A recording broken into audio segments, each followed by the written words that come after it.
बिस्मिल्लाहिर्रहमानिर्रहीम। अस्सलामुअलैकुम। कैसे हैं आप सब? उम्मीद है आप सब खैर खैरियत के साथ होंगे। सबसे पहले आप सबको गुज़िश्ता ईद बहुत बहुत मुबारक हो। ये जो वीडियो है मैंने ईद के ऊपर बनाई थी। ईद के 3 दिन मैंने इसको जो है वो कैप्चर किया था अपनी रूटीन को, लेकिन मैं आपके साथ शेयर नहीं कर सकी कुछ मसरूफ़ियत की वजह से।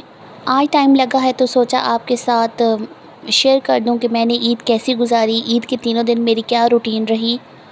ये जी ईद से एक दिन पहले की वीडियो है।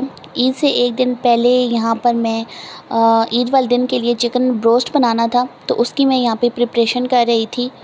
ईद चाहे बकरा ईद हो या दूसरी ईद हो, ईद उल फितर हो, रोस्ट जो है वो ज़रूर बनता है हमारे घर में। तो उसके लिए मैं एक दिन पहले ही जो है वो उसको मसाला लगा के रख देती हूँ, क्योंकि जितना ज़्यादा चिकन मैरिनेट हुआ वो होगा उतना मज़े का रोस्ट बनता है। हम रोस्ट को चिकन के साथ बनाते हैं। यहाँ पर मैंने 3 किलो जो है वो चिकन ले लिया था। हम चिकन का लेग पीस और थाई पीस ही यूज़ करते हैं, क्योंकि रोस्ट में ये ज़्यादा अच्छा लगता है। अगर आप चेस्ट पीस का यूज़ करेंगे तो वो ड्राई सा बनता है, तो आप कोशिश करें कि लेग पीस और थाई पीस का ही यूज़ करें। 3 किलो गोश्त मैंने यहाँ पे लिया था, क्योंकि ईद वाले दिन मेरे भाइयों के फ्रेंड्स भी आ जाते हैं और गेस्ट भी आ जाते हैं, तो इसलिए हम ज़्यादा क्वांटिटी में ही रोस्ट बनाते हैं। सबसे पहले मैंने गोश्त को अच्छे तरीके से धो लिया था।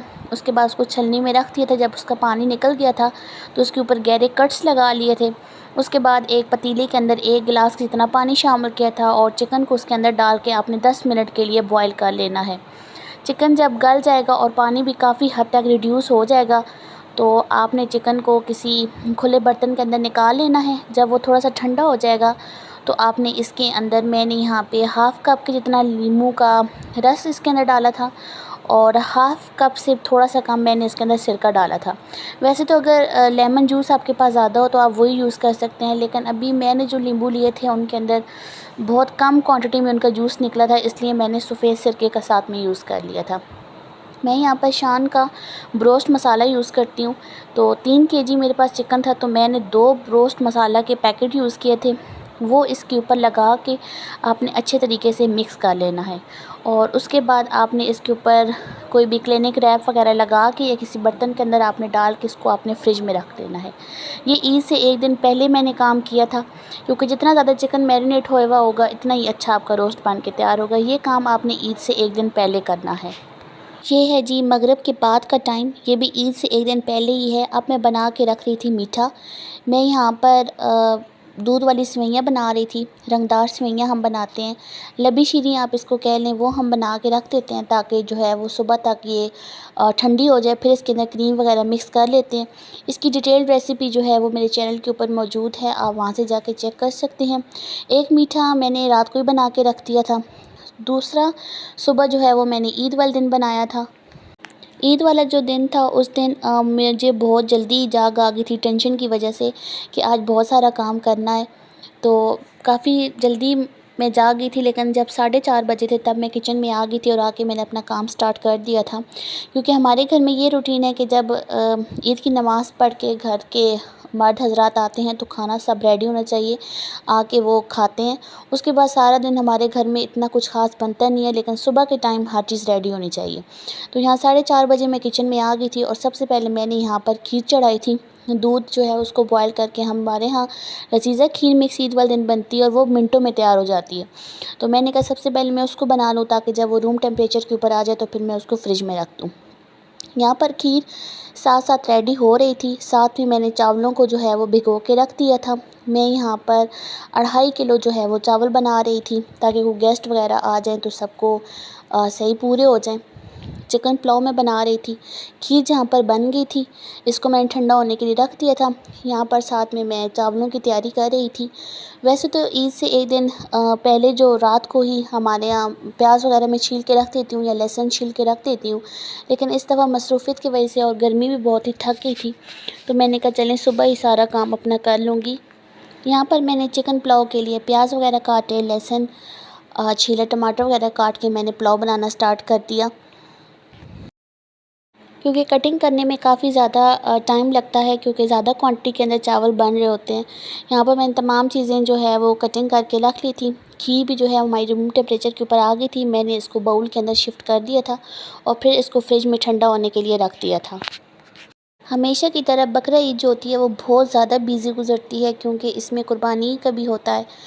ईद जो होती है छोटी ईद, उस पे तो आपने सिर्फ़ खाना वगैरह बनाना होता है, लेकिन बड़ी ईद पे आपने साथ कुर्बानी भी करनी होती है, गोश्त तक़सीम भी करना होता है और फिर उसको सँभाल के घर रखना भी होता है। और एक तो गर्मी भी बहुत ज़्यादा थी, तो काफ़ी मुश्किल हो जाता है। तो मैं ईद से पहले भी मेरे बेटे को काफ़ी ज़्यादा बुखार हो गया था, तो मुझे उसकी टेंशन भी थी।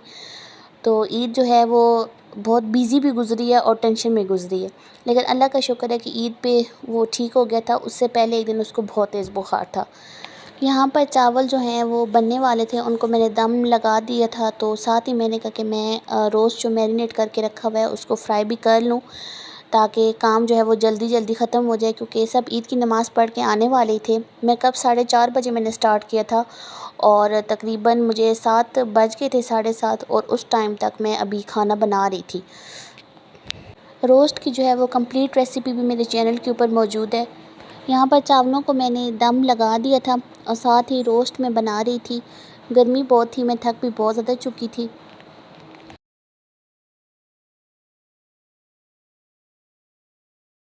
जब चावलों का मैंने दम रिमूव किया था तो बहुत ही ज़्यादा खिले चावल बने थे, बहुत ही टेस्टी बने थे और रोस्ट भी बहुत अच्छा बन गया था, खीर भी बन गई थी।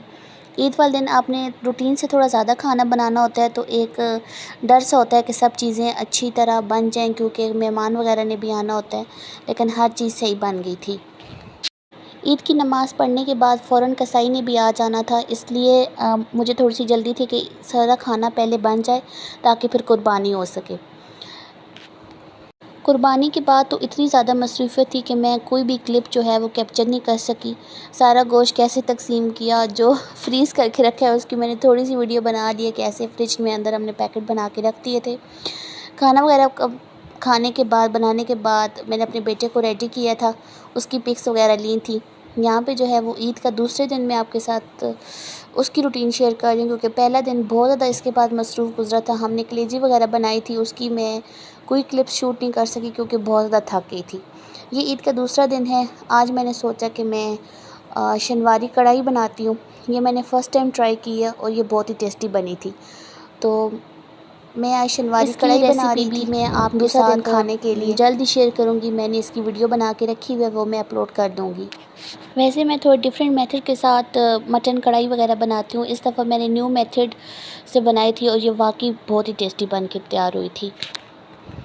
हम लेडीज़ की ईद तो मुझे लगता है कि किचन में ही गुज़र जाती है। चलो छोटी ईद पे तो फिर भी कुछ कम आपको कुकिंग करनी पड़ती है, लेकिन बड़ी ईद पे तो कुकिंग करते-करते ही गुज़र जाती है। ईद के फर्स्ट डे पे मेरी नंद ने कलेजी भी बनाई थी, वो मैं वीडियोज़ की कैप्चर नहीं कर सकी क्योंकि बहुत थक भी गई थी और इस वजह से। तो दूसरा दिन हमने कहा कि चलिए मटन कढ़ाई बना लेते हैं। तो ख़वातीन का ईद पे बस किचन में ही मुझे लगता है ज़्यादा काम होता है। ईद के फर्स्ट डे इतना ज़्यादा काम होता है और इतनी ज़्यादा थकावट हुई होती है कि सेकंड डे बंदे का कुछ करने का दिल ही नहीं करता। बस ये खाना ही बनाया था, खाना बनाने के बाद बेटे को रेडी किया था, उसको तैयार किया था, क्योंकि ईद मुझे लगता है बड़ों से ज़्यादा बच्चों की होती है। तो उसको रेडी वगैरह किया था और इसके बाद ऐसे ही बस ना दिन गुजारा है। कोई ख़ास काम नहीं किया, कोई ख़ास रूटीन नहीं थी। ईद के थर्ड डे हमने सोचा कि अब हम क्या बनाएं, तो गर्मी बहुत ज़्यादा होने की वजह से और कुछ खाने का दिल नहीं कर रहा, तो हमने कहा चलो मटन पुलाव बना लेते हैं दोबारा से, ये लाइट सा हो जाएगा खाने में। तो हमने दोबारा से जो है वो मटन पुलाव बनाया था, क्योंकि ईद पे जो है वो जब बीफ या मटन पुलाव ना बने तो कुछ इनकम्प्लीट सा लगता है, तो हमने कहा चलें पुलाव बना लेते हैं।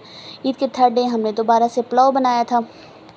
ये ईद के तीनों दिन की मेरी रूटीन थी, जो मैंने आपके साथ शेयर कर दी है। छोटे-छोटे मैं क्लिप्स शूट करती रही थी, जैसे ही मुझे टाइम लगा है। आप सबकी ईद कैसी गुज़री है, आपने मुझे कमेंट करके ज़रूर बताना है। मेरी ऐसे गुज़र गई है बस किचन में ही और कुछ और काम करते-करते। फिर मिलूँगी आपसे एक नई वीडियो के साथ। अल्लाह हाफ़िज़।